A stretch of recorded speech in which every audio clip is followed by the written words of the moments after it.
Well, we're starting this segment in the UK, of course, where focus remains on political campaign in Britain's opposition Labour Party will later today take aim at obscene billionaires pledging a radical redistribution of wealth. Well, let's get, of course, a sense of what the numbers are like at intraday with Juliana there. Hello, Juliana. Good afternoon. Okay, quickly bring us up to speed with where the markets are at intraday with the latest Brexit talks.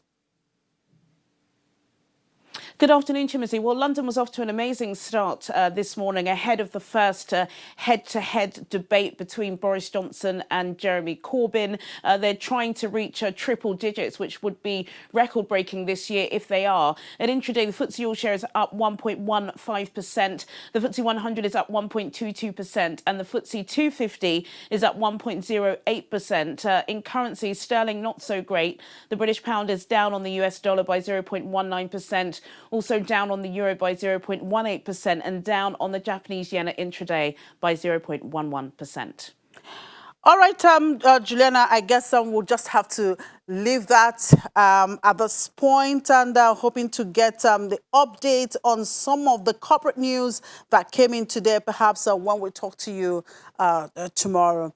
All right, let's take a quick look at the update coming up from the Nigerian equities market now. Let's talk to my colleague there, Temple Ashaju at the Nigerian Stock Exchange.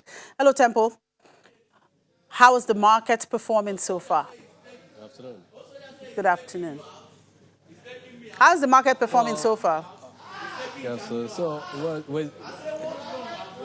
well, we still got the markets experiencing some profit taking. Again, just as we saw yesterday, we see that level of performance in the market, again today. Again, it is something that is expected because there's basically enough liquidity in the system. So those that have been injecting these funds are kind of taking it slow at this point in time, waiting to see how those that have actually taken advantage of those cool stocks with fundamentals will react to the gains that have recorded for the greater part of last week. So it is the profit-taking action that we're still seeing in the market right about now. A lot of those banking stocks actually still have profit-taking, playing out on them. Axis Bank is a major example.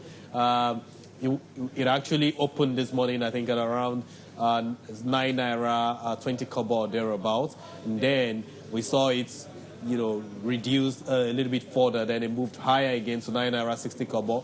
Basically, if you check now, we've seen some 16 to 20 million units of Axis Bank share price, or traded today.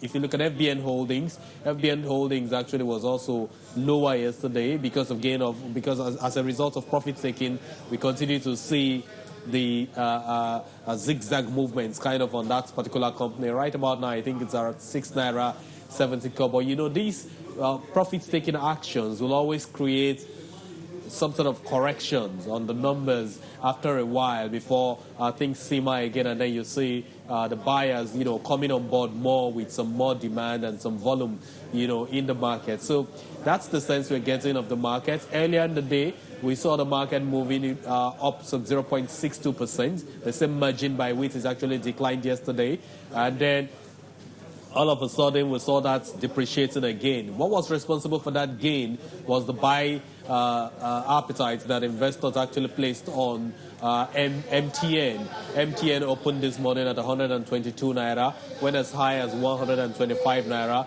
Some investors actually saw that as an opportunity to take off gains. For those that actually bought it when it was at 122 naira, it was a time for them to rake in the 3 naira gain per unit, given their level of investment in the company. So that's the sense we have of the market. That's the direction we did. Right now, the market is down, marginally down 0.07%. All right, thank you for the update, Temple.